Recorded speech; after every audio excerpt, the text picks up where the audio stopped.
Hey Phoenix, how you doing today? This is Joseph Haley from Burning Buddha Clothing, and I'm Harmon Swartz from Melrose Kitchen Table, formerly known as Melrose Kitchen. We're sitting here in Melrose Kitchen Table in the middle of the Melrose District, and we're starting out today to talk a little bit about our first episode of A Seat at the Table.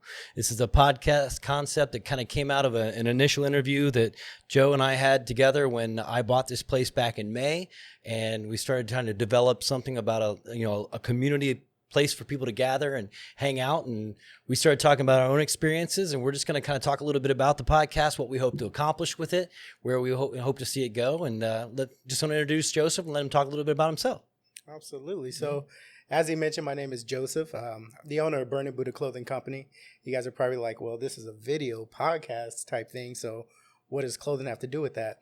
So my background is actually in video production. Did it throughout high school, done it for over 20 years. So I've always had that creative bug in me. And I decided to create a clothing line out of nowhere. And once I did that, I wanted to intertwine, my passion of video with the clothing brand, of course, because that brings more exposure and it's just something that I enjoy doing. So that's where I created this show, Phoenix on the Rise. Mm-hmm. And that's where, mine and Harmon's paths kind of crossed. Yeah. And so, like he said, we discussed it, talked about it, wanted to provide an opportunity for the community to come together, chat, have a seat at the table here at lovely Melrose Kitchen. And that's a little bit about me and Burning Buddha Clothing. You guys can see I got some of the stuff up there, got a little swaggy swag on my body as well. Most of the people around the city of Phoenix, I'm sure in some way, shape, or form has heard of Melrose Kitchen, has heard of Burning Buddha Clothing, but there's an opportunity for us to get that collab going and just open that conversation up with the rest of the community. Yeah, exactly. And I think that was what the thing that was interesting when we first started this. We had our first interview sitting over there in that corner. We both realized that, merchandising, advertising, promotion, and just getting word out is really what's important and what like changes business these days. It's, it's how much exposure can you get? How many people can you reach? And, with the changing of the world that we live in, we kind of started talking a little bit about our histories, like how we grew up and, where did we get all our information? We learned it, we got it from the kitchen table. We sat with each other. We talked to family, we go out and hang out with friends, and you'd go to restaurants, you go to places like that. And most of the stuff that you learned about each other came from having a meal together, sitting down, having drinks. And when we started talking about that, we realized, hey, this is an opportunity. We're in the heart of Melrose District. This is a really tight community. And as we started talking about that, we started realizing, hey, Phoenix itself is this growing, tight community. We have a lot of people coming from different parts of the country, different parts of the world. And as they're starting to settle here and realizing that this is an opportunity, there's a lot of opportunity for growth here and to really create family and build that lifestyle, we started to see like, hey, I think that there could be something here to this. And so, just to give you a little bit of background about myself, I grew up in Columbus, Ohio, and came out here 13 years ago. Whereas you, born in Kansas, but came here and grew up mostly in Phoenix. Yep. But we had very similar backgrounds about kind of how we grew up with our families and what our experiences were with communicating with other people and getting to know people. And, the big thing for me was I grew up in a small family, and my family was my mom's side was from Kentucky. My dad was from the East Coast. And I spent most of my time sitting on my grandma's kitchen table. And as I grew up, she cooked. A lot of her stuff was like home cooked meals. And if I got over there, there was no chance I was going to get out of there without eating like 3 or 4 sandwiches, having 4 cups of coffee, and, talking about everything from, religion to dinosaurs to space to, what's going on in the world. And, I think that was kind of what built in me the interest of, hey, there's a missing community here when you don't get a chance to sit and commune with people.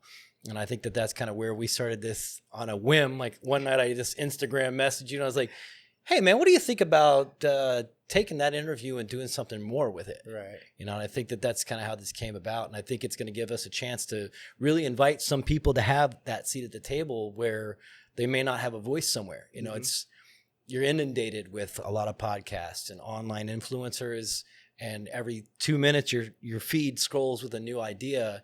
And I think that getting a chance to have people come and sit down and talk about like what can we do differently here in Phoenix specifically, and kind of we'll see how it goes. I have a feeling we're gonna have some interesting conversations as this series develops. Definitely. I kind of think we should leave this a little organic and let nothing's taboo at the table. Right. I'm sure we'll have some G-rated to X-rated conversations. That was actually something that I meant to talk to you about beforehand, because I was like, are we cool to cuss? And what's your thoughts on all that? Because a lot of times, when I sit down with Phoenix on the Rise with people, that's usually a question that they ask. So now I'm sitting here like, hold on, is that something? Because with me, I'm just like, be who you are. Yeah. Be how you want to be. Yeah. And, of course we want to be respectful to other people, but on the same token, sure, I want you to be authentically yourself. So yeah. And I think, I think the idea of that authenticity is, we can always be a disclaimer like, hey, this might be a little bit, a little bit blue, and we might have some pretty, hard conversations here on stuff. But, I don't think you can really address a lot of the things that need to be addressed without having some kind of conversation that gets a little bit raw. Right. And, you see the passion in people when they get a chance to be themselves, and they don't have to censor themselves. I think there's enough censorship going on with like cancel culture and things that are happening out in the world that I think if we can avoid being, trying to be too tightened up and too scripted on this, I don't think the idea of like when you go out and have lunch with a friend or somebody you haven't seen forever, do you sit there and go, okay, listen, I don't want to talk about politics. I don't want to talk about religion or, family dynamics. Like, no, you catch up. Right. And sometimes it gets loud. Sometimes it gets ridiculous. Sometimes it lasts forever. And sometimes like, okay, this was a bad idea. Good to see you. Take off. Here's my part of the bill. That's when you remember. That's why I haven't seen you. Talked to that person in 2 years. That's right. That's right. And so I think that, the interesting thing is going to be that we, sitting here in Melrose District, this is a large LGBTQ community here. Mm-hmm. There is this a very communal spirit. There are a number of small neighborhoods. I mean, if you look at, we put a shirt together that just shows the different neighborhoods that are within the curve area here in the 5 or 6 block radius. There's so much diversity in the generations and the demographics here, mm-hmm. and it's growing. I mean, they're building apartment complexes, high rises. People have lived here for 35, 40 years, 50 years, and then there are people that are just moving into new places. So you have a really interesting community that lives here. And I've only been in this spot for about 7 months. And until I came here, I think I came into this area maybe once or twice in the 13 years I've been here. Right. But I came over here and I was like, I used to go to a shop over there. Oh, I remember that place. And then, but once you start spending some time in here, you really see this is a pretty good snapshot of what Phoenix as a whole looks like from downtown to uptown. Mm-hmm. You really get a chance to see what it looks like between the sevens and in the corridor. And I think that's kind of stuff that we're going to talk about in some of the episodes. We want to focus on the districts. We're going to talk about, Phoenix has a lot of cool historic districts. Right. Which is something new to me. I didn't realize we had so many districts. Really, the only district I knew about out here was this area, Melrose. Yeah. I just came to know this area as Melrose, like within the last couple of years. Right. To me, growing up out here, that was just always the gay district. Yeah. That was the gay district. Yeah. And ironically, Melrose Kitchen is sitting right on the curve. Right.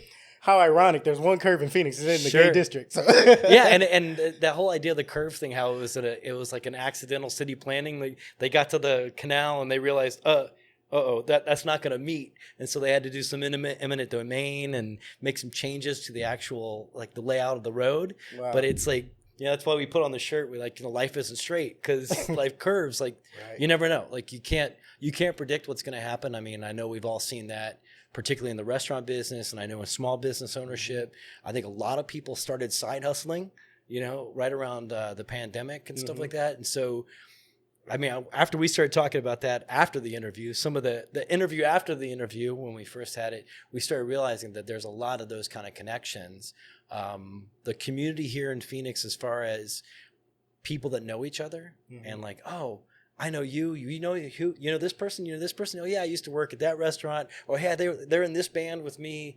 The family, that extended family that lives here is kind of surprising to me. And it wasn't always that way when I first moved out. I was like, oh man, I feel like such an outsider. I'm just a tourist at all times. And that's not what you get like back east and in the Midwest. everybody stays about 5 miles from home. Right. Yeah, I was gonna ask you that. Like, was there any difference in moving here from the Midwest and It was huge. seeing that? So it's, you would say, like, in the time that you've been here, that we've kind of taken on that kind of Absolutely camaraderie. Yeah, it's crazy because what took, let's see, I came out here 13 years ago, so that was my late 30s or so, and I came out. I had all my family and friends were back east, and back in Ohio, and I mean, they kept going. Are you gonna stay out? Are you gonna come back? Like, what are you gonna do? What's the deal? Like, what's the plan? And Phoenix was never on my radar personally. Like, I never thought of all my time growing up, like, I want to move to Phoenix. It was LA, it was Fort Lauderdale or Miami. It was get me somewhere on the coast, get me on the water. So how did you come to that decision? Was it the spinning of the globe and just or? Yeah, well, it was, it's oftentimes you go out with you got a girlfriend or a boyfriend and they're like, hey, let's do something new. You're looking for a new, like just a new scene. And we were both from Ohio, and her parents lived here. We came to visit in February when the weather was nice. It was rainy. It was like you could be outside. We cooked out, like had the windows open. This is great. Why not? Gotcha. So we made the decision, and I came out before she did and moved out here in September, and I got here like the second week of September. Beautiful. Yeah, it was great. I stopped in Flagstaff the last night and drove down and literally watched the temperature in my car go from 41 degrees up to like 115 when I got to, down into the valley. And I was the guy on the freeway on the 101 with my windows down. Like, how is this real? And people look at me like, dude, what are you doing? It's 110. Roll your windows up. Right. But, we got out, the landscape was totally different. I think, geologically, I think Arizona is one of the most beautiful states in the United States, and it's kind of like the hidden gem. Absolutely. Much like West Virginia is gorgeous with the hills and the rivers, and people don't think about it that way, until you go see it. They know about the Grand Canyon, but there's so much more to Arizona as far as what the potential the potential is for people, for exploration and the nature and the history of the nature, and it's cool. So that's what brought me here. And then that situation did work out quite quickly. It's life. Like you said, life isn't always that straight line. No, it throws is not. some curves. But it's like, okay, well, that didn't work out. So you coming back to Ohio? I'm like, I don't have to shovel the sunshine out here, and the summers aren't that bad, and I can get to California in 3 hours. No, right. So it quickly became like a new adventure, and then that new adventure became meeting new people, and then that's when that new family, that adopted family, started to come together. And it's truly the Wild West out here in a lot of ways. Right. So it still is, and I think that's some of the draw and the appeal, to being out here. So that's how it's been for me. I mean, growing up here, I'm sure it's a lot different for you in that sense. Yeah, you're doing a great job of selling Phoenix. I'm going to need you to tone it down. We got plenty of people here. We have more than we need. We have like literally a third of the state of California that moved here recently, and we're feeling that in our in our rent prices and things of that sort. So don't sell Phoenix too much. Yeah, stay where you are. We're good. I'm sorry, it's too hot. It's too hot. This is for the family. This is for the Phoenicians. This is for the family. And Tucson and Chandler. That's right. If you're in, if you're in it, Yeah. Absolutely. But that's it's actually cool. Like, I was thinking when we were talking about how when I was saying, how far were you thinking as far as touchy subjects and stuff like that. But I want to circle back to that a little bit, because that's pretty much the idea, how you were saying, being authentic, and when you sit down at the table with your friends and stuff like that, that's what you're going to talk about. So I love the concept that we came up with this seat at the table, to where we can bring it here, because that's what we did. Yep, that's exactly that's what we did growing up. That's what we do, like you said, with our friends and stuff like that. Although it was a little bit different at our table growing up, because my dad had this weird thing where he couldn't sing. I don't know if it's weird, but it seemed weird to me as a kid. Like, couldn't sing, couldn't hum, couldn't dance. Like me, I love food. So when I'm eating, this is good. And bop! Sit still, no dance. Okay. Just sit, eat, look at your plate, eat your food, and get up. Yeah. My dad was a bit militant, but realistically, that's the whole idea of it, and I just love this concept. And we'll talk about that. You said you grew up in a military family, right? So you had you were a little bit. I was on the outskirts of it. So I was born in Kansas, in Junction City, and that was the tail end of my father's like military career. I'm Sure, the youngest sure. of 5, so they always tell me, "Oh, you didn't experience nothing." He Yeah. used to have us up all night, staring at the candle and repeating stuff. And all. My dad was a tyrant. He was crazy. Yeah. And stories my mom tell. Of course, this is her side of it, and I'm too young to know. Sure. But the way she describes it was he was dodging. He was I guess he was a drill instructor, and had did some stuff to his his troops. Uh-huh. And then now, he's about to go to some type of non-judicial punishment. And Ooh. he was like, you know what? I'm going to go ahead and kick rock. So I'm that's around out. the time that I entered. So I didn't get to... Phoenix is great. Yeah, I didn't get to get a taste much of that military life. But Right. some Like, of that... all right, we just had this boy, like, pack him up. Let's go. Right. So, some of that carried over into the civilian life. So, Sure.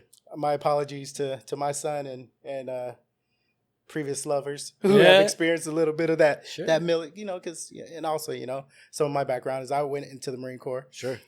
My choice behind that was because I always figured I'd go into the military.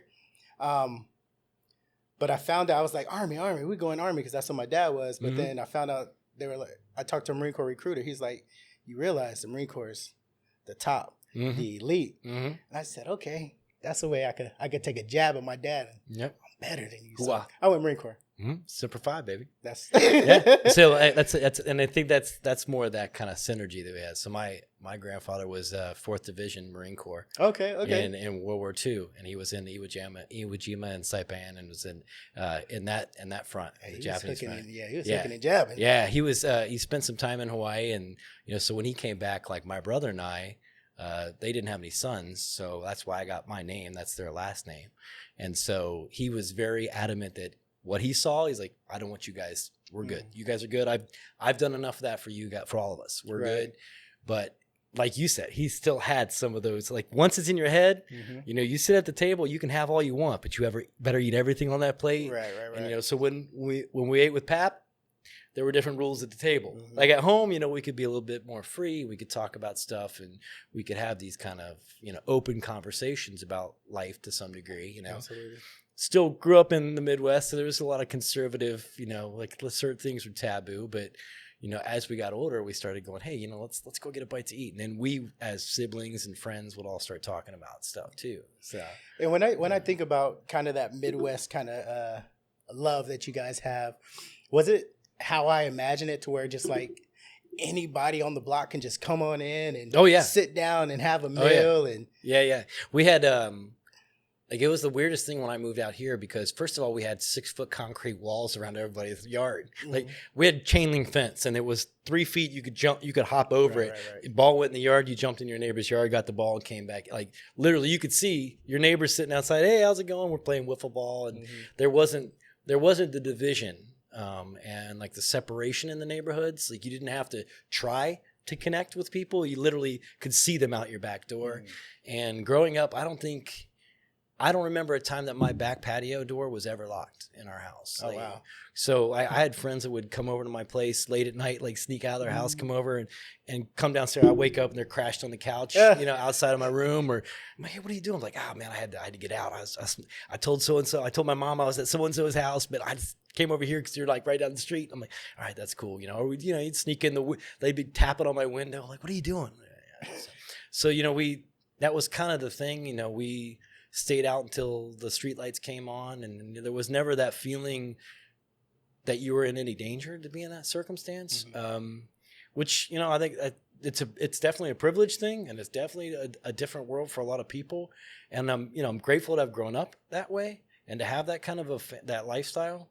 And at the same time, though, everybody knew you. So if you got in trouble, everybody knew you got in trouble, and they knew what you got in trouble for. But it was, growing up for me, that was the cool part of growing up that way, and then coming out here where it's a little bit different. It's a little bit, you're protecting yourself from like coyotes and some of the wildlife because you're living amongst it, even in the city.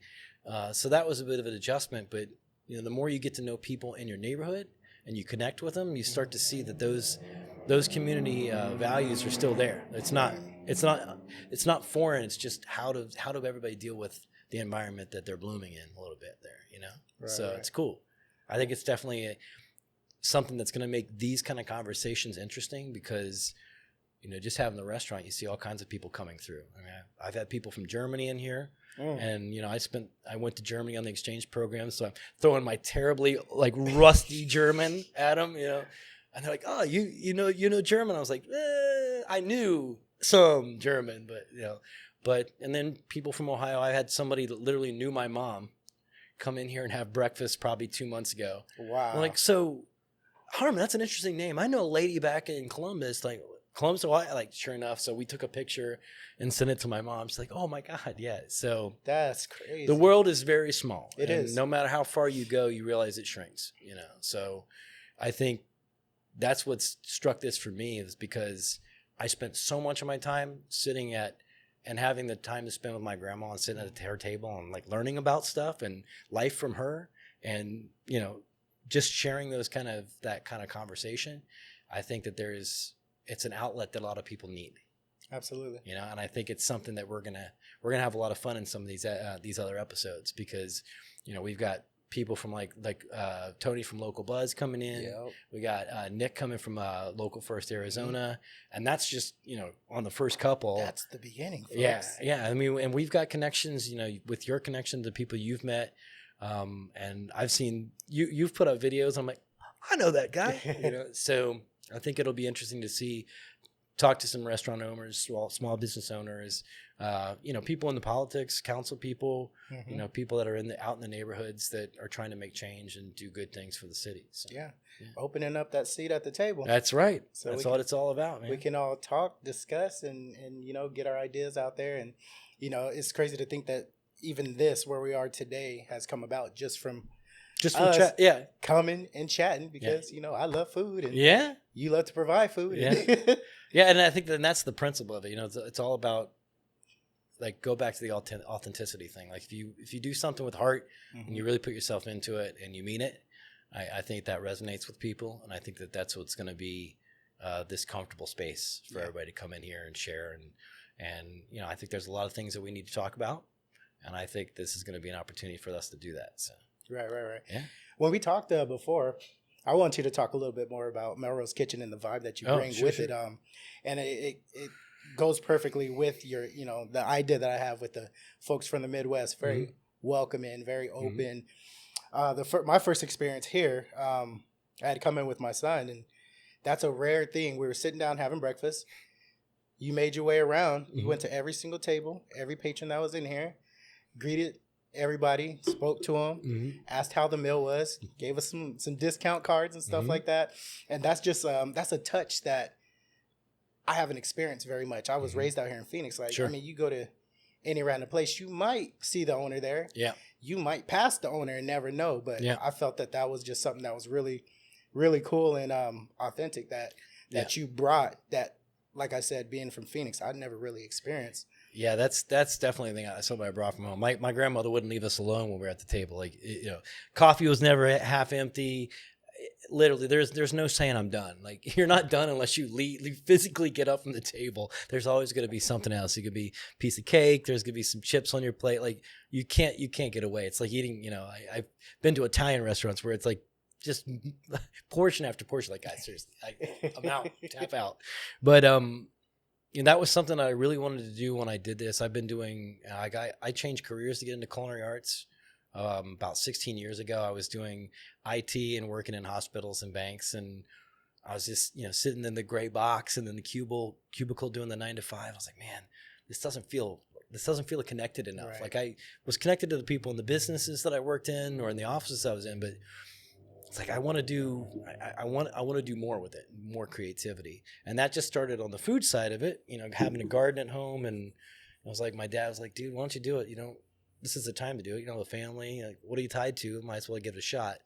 And 16 years, man, I can't believe it's been that long. And, I haven't looked back. You kind of cut out of a good paying job and go back to making $9.50 an hour, I think, at the time, which, felt great. When I got promoted to a sous chef for $11 an hour, wow. Thought I was hitting it, but it was never about the money at the time. It's about having those connections with people.